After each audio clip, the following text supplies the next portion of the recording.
வணக்கம். நான் உங்கள் குருநாதன். இந்த பதிவில் நம்ம என்ன பார்க்க போகிறோம் அப்படின்னா, ரொம்பவே வினோதமான ஒரு சக்தி வாய்ந்த பழமையான ஒரு பெருமாள் கோயிலை பற்றி தான் இந்த பதிவில் நம்ம பார்க்க போகிறோம். அது என்ன வினோதமான பெருமாள் கோயில் அப்படின்னா, அதாவது மற்ற கோயிலெல்லாம் நீங்கள் பார்த்துருப்பீங்க, பெருமாள் ஆதிசேஷன் படுக்கையில் இருப்பார். அதாவது 5 தலை நாகத்து மேலே படுத்திருப்பார். இந்த கோயிலில் மட்டும்தான் பெருமாள் தரையில் பள்ளி கொண்ட நிலையில் இருப்பார். இதுதான் இந்த கோயிலில் இருக்கக்கூடிய மிகப்பெரிய சிறப்புங்க. இது மட்டும் இல்லாமல் இந்த கோயிலில் போய் நம்ம வழிபாடு செய்யும்போது நமக்கு என்ன விதமான பிரச்சனைகள்லாம் 100% தீருது அப்படிங்கிறத இந்த பதிவில் பார்ப்போம்.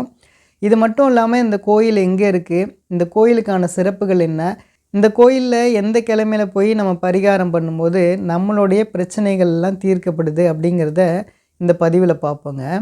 பொதுவாக இந்த கோயிலை பொறுத்தளவுக்கு பார்த்திங்கன்னா, நில சம்பந்தமான சொத்து சம்பந்தமான பிரச்சனைகள்லாம் தீர்க்கப்படக்கூடிய ஒரு அருமையான கோயிலுங்க இது. அதாவது பார்த்திங்கன்னா, நீங்கள் ஒரு நிலம் வாங்கியிருப்பீங்க, இல்லை வீடு வாங்கியிருப்பீங்க. அதை நீங்கள் விற்கிறதுக்காக பல நாள் நீங்கள் முயற்சி எடுத்திருப்பீங்க.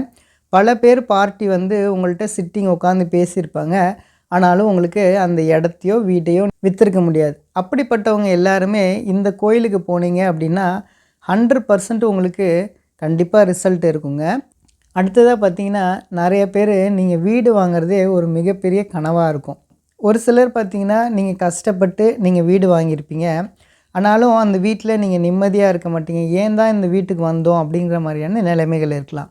ஒரு சிலர் பார்த்திங்கன்னா, நீங்கள் வீடு கன்ஸ்ட்ரக்ஷன் ஒர்க்கு ஆரம்பிச்சிருப்பீங்க. ஆனாலும் அந்த ஒர்க்கு வந்து பாதியிலே நின்று இருக்குங்க. அடுத்ததாக பார்த்திங்கன்னா, உங்களுடைய சொத்து பாக பிரிவினைக்காக இருந்திருக்கும். அது செட்டில் ஆகாமல் பல நாள் இழுத்துட்ருக்கும். இது மாதிரியான சொத்து சம்பந்தமான நில சம்பந்தமான பிரச்சனை இருக்கக்கூடியவங்க எல்லாருமே தல சயன பெருமாள் திருத்தலம் கோயிலுக்கு போயிட்டு நீங்கள் பரிகாரம் பண்ணீங்க அப்படின்னா 100% இந்த பிரச்சனைகள் எல்லாமே தீர்க்கப்படுங்க. இந்த கோயில் எங்கே இருக்குது அப்படின்னா, காஞ்சிபுரம் மாவட்டம் மகாபலிபுரம் பஸ் ஸ்டாண்டு பக்கத்தில் இருக்கக்கூடிய தல சயன பெருமாள் திருத்தலங்க இது. இங்கே இருக்கக்கூடிய தாயாருடைய பேர் நிலமங்கை தாயார். யாராருக்கெல்லாம் நில சம்பந்தமான பிரச்சனை, வீடு சம்பந்தமான பிரச்சனை இருக்கக்கூடியவங்க உங்களுடைய வீட்டுடைய டாக்குமெண்ட்டு இல்லைன்னா நிலத்தினுடைய டாக்குமெண்ட்டை நீங்கள் ஜெராக்ஸ் எடுத்து அந்த ஜெராக்ஸ் காப்பி அந்த பேப்பரில் 4 கார்னர்லேயும் நீங்கள் மஞ்சள் தடவி, சென்டராகவும் மஞ்சள் தடவி அங்கே இருக்கக்கூடிய நிலமங்கை தாயாருக்கு அர்ச்சனை பண்ணி நீங்கள் வழிபாடு பண்ணணுங்க. இது மட்டும் இல்லாமல் பெருமாளுக்கும் ஒரு அர்ச்சனை பண்ணணும். நீங்கள் அர்ச்சனை செய்யும்போது தாயாருக்கு 2 தாமரை மலரும், அதே மாதிரி பெருமாளுக்கு 2 தாமரை மலரும் வச்சு நீங்கள் அர்ச்சனை பண்ணணும்.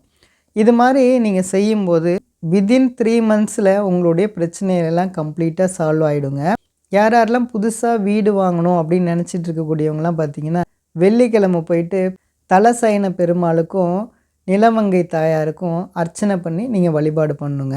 இப்போது உங்களுக்கு செவ்வாய்க்கிழமை போக முடியல, இல்லை வெள்ளிக்கிழமை போக முடியல அப்படின்னா நீங்கள் சனிக்கிழமை போயிட்டு நீங்கள் பெருமாளையும் அம்பாளையும் நீங்கள் வழிபாடு பண்ணலாம்.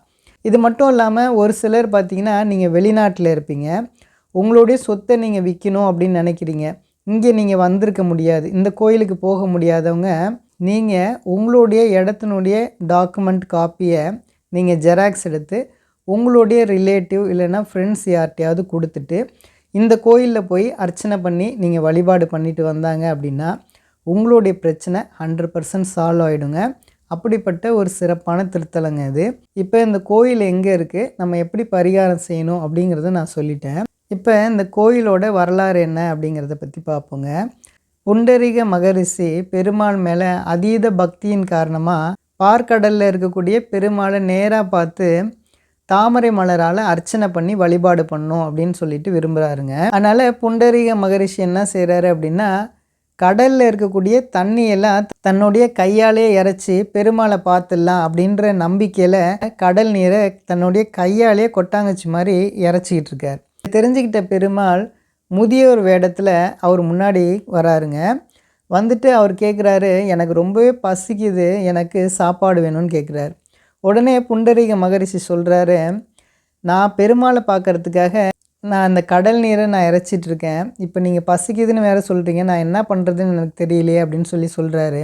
உடனே முதியோர் வேடத்தில் வந்த பெருமாள் என்ன சொல்கிறாரு அப்படின்னா, நீங்கள் போய் எனக்கு சாப்பாடு எடுத்துகிட்டு வாங்க, நீங்கள் போயிட்டு வர நேரத்தில் நான் கடல் நீரை இறைச்சிட்ருக்கேன் அப்படின்னு சொல்கிறார். உடனே புண்டரீக மகரிஷி சாப்பாடு எடுத்துகிட்டு வரதுக்காக போயிடுறார். கொஞ்ச நேரத்தில் புண்டரீக மகரிஷி சாப்பாடு எடுத்துகிட்டு வந்துடுறாருங்க. அதுக்கப்புறம் வந்தோடனே பார்த்தா கடல் நீரும் வத்தி இருக்கு. பெருமாள் சயன கோலத்தில் தரையிலே படுத்திருக்காருங்க. உடனே புண்டரீக மகரிஷி ரொம்பவே மகிழ்ச்சியோட பெருமாளை வணங்கி நான் வச்சிருந்த தாமரை மலரால் பெருமாளை அர்ச்சனை பண்ணி வழிபாடு பண்ணுறாருங்க. அப்படி பெருமாள் காட்சி கொடுத்த ஒரு அற்புதமான திருத்தலம் தான் இந்த திருத்தலம். அதனால தான் இன்றைக்கும் பார்த்தீங்கன்னா மூலவர் சன்னதியில் பெருமாள் தரையிலே சயன கோலத்தில் இருப்பார். இது மட்டும் இல்லாமல் புண்டரீக மகரிஷியும் அருகிலே இருப்பாருங்க. அப்படிப்பட்ட ஒரு சிறப்பான திருத்தலங்க இது. அதனால் இந்த திருத்தலத்துக்கு நீங்கள் போயிட்டு உங்களுடைய பிரச்சனைகள் எல்லாம் தீர்க்கப்படணும் அப்படின்னு நான் கேட்டுக்கிறேங்க. நம்புங்க, எல்லாமே நல்லதே நடக்குங்க. நன்றி, நன்றி, நன்றி.